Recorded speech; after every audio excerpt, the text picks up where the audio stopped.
Hi, I'm Kim Vanell in Wanganui, New Zealand. It's Wednesday, November 19th. Today, in a White House meeting, Trump defends the Saudi crown prince over the murder of Jamal Khashoggi. And in the same meeting, threatens ABC News. The bill approving the release of the Epstein files is on its way to the president's desk. And more than $1 trillion has been wiped off the crypto market on fears of a tech bubble. This is Reuters World News, bringing you everything you need to know from the front lines in 10 minutes, 7 days a week.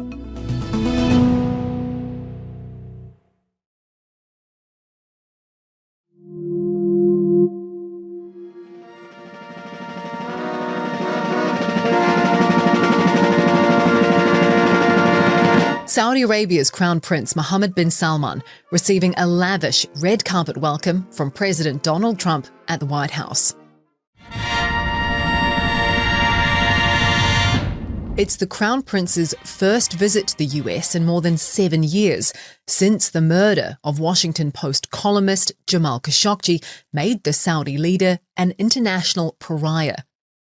But in a stunning response to a journalist's question, President Trump said the Crown Prince did nothing wrong. Things happen, but he knew nothing about it, and we can leave it at that. You don't have to embarrass our guest by asking a question like that. It's just you ask, Mr. President. Khashoggi, who was based in the US, was killed and then dismembered inside the Saudi consulate in Istanbul in 2018.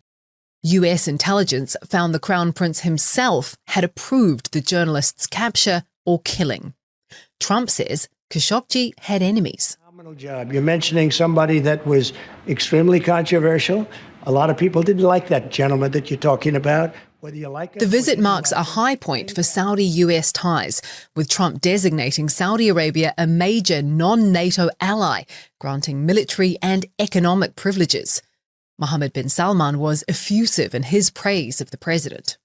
We believe in the future of the United States of America. We believe in what you're doing, Mr. President, really creating a lot of good things and good foundation to create more economic growth, more business in America.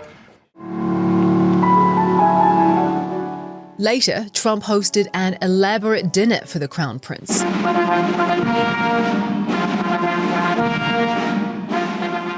With high-profile guests, including CEOs from Chevron, Qualcomm and Pfizer, footballer Cristiano Ronaldo, and Elon Musk, who returned to the White House for the first time since his falling out with Trump. And in terms of deals, Trump and Mohammed bin Salman agreed on arms sales, civil nuclear cooperation, artificial intelligence, and critical minerals. Deputy Foreign Policy Editor Humaira Pamuk has more. Aside from Khashoggi, the conversation focused on a lot of investments. We have seen President Trump visibly excited when MBS increased his country's pledge of investment right there in the Oval Office. I believe, Mr. President, today and tomorrow we're going to announce that we are going to increase that $600 billion to almost $1 trillion of investment, real investment and real opportunity by details in many areas. But probably the most important deliverable from this meeting is the sale of F-35 jets to Saudi Arabia, something the kingdom has been seeking for quite a long time. Now, the tricky thing there is whether or not Washington sells the same aircraft that it sold to Israel, because that's going to be really important in terms of preserving Israel's qualitative military edge in the Middle East. And President Trump indicated that indeed the kingdom was probably going to get the same F-35s that Israel was getting. So we're going to have to see how that turns out.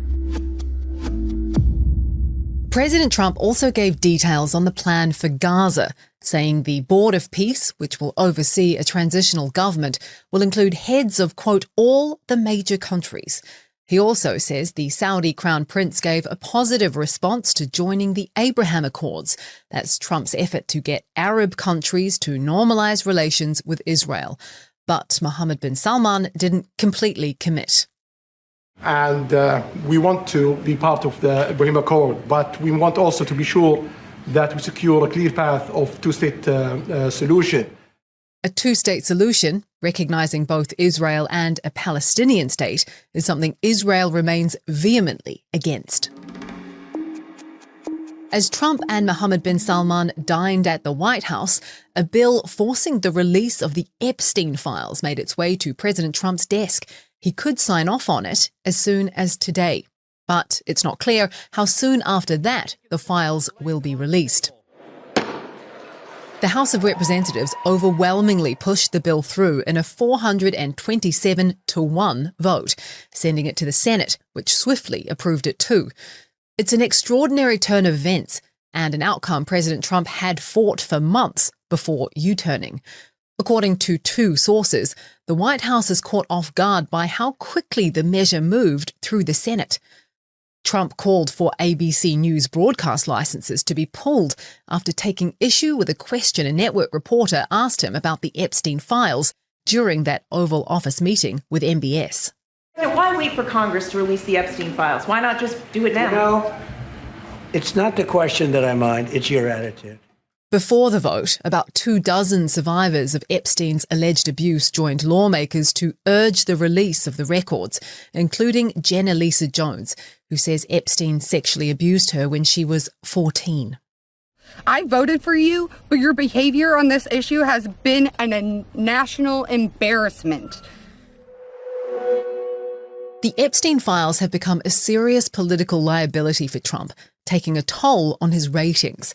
The latest Reuters Ipsos poll finds his approval rating has sunk to the lowest of his second term at 38%. Politics editor Scott Malone is in Washington, D.C. So what we're seeing is that Americans are very concerned about the high cost of living and don't think that Trump is solving it for them. Just 1 in 4 respondents to the poll said they approved of how Trump is handling the issue. The other thing that's weighing on Trump is the Jeffrey Epstein situation. The poll found that about 70% of Americans think that the federal government is hiding Epstein client information. And this is a bit of a problem that Trump has dug himself into. He campaigned on a promise to release the Epstein files. He has long said, when he was out of power, that the government was hiding information about him. And now that he's back in it, he's under a lot of pressure to act. We find that just 4 in 10 Republicans support the way that Trump's been handling the situation. A court ruling has handed a major win to tech giant Meta, ruling it does not hold a monopoly in social networking. The Federal Trade Commission wanted Meta to spin off Instagram and WhatsApp, saying it shouldn't have been allowed to buy them in the first place. But a US district judge found the FTC had incorrectly excluded YouTube and TikTok from the market, adding that including TikTok alone defeats the FTC's case. The floor has fallen out from under Bitcoin. The cryptocurrency has fallen below $90,000 for the first time in 7 months, wiping out all of this year's gains. The whole crypto market has taken a hit, with more than $1 trillion taken out over the last 6 weeks. Analysts blame doubts over US rate cuts and say investors are more cautious about risk. Here's fintech reporter Hannah Lang. The concerns around Bitcoin and the crypto market as a whole have really been impacted by broader market jitters around AI that have really impacted risk assets like tech stocks and cryptocurrencies.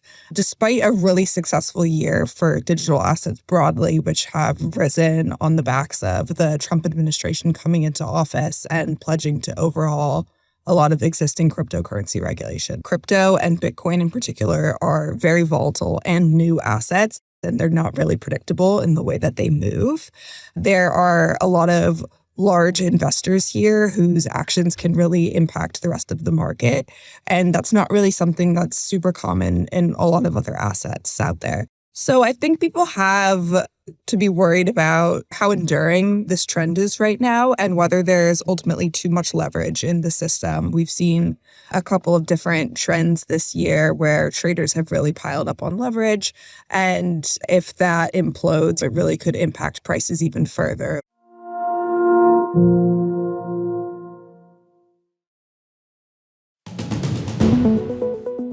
And for today's recommended read, China's travel boycott on Japan, one that could cost Tokyo $14 billion a year. And the small Japanese tourist companies that cater to Chinese clients are at the very sharp end of the backlash. The travel warning was triggered by the new Japanese Prime Minister's comments about Taiwan, saying a Chinese attack on the island could trigger a military response. There's a link to that story in today's description. For more on any of the stories from today, check out Reuters.com or the Reuters app. Don't forget to follow us on your favorite podcast player. If you're listening on a smart speaker, just ask for the latest news from Reuters 7 days a week. We'll be back tomorrow with our daily headline show.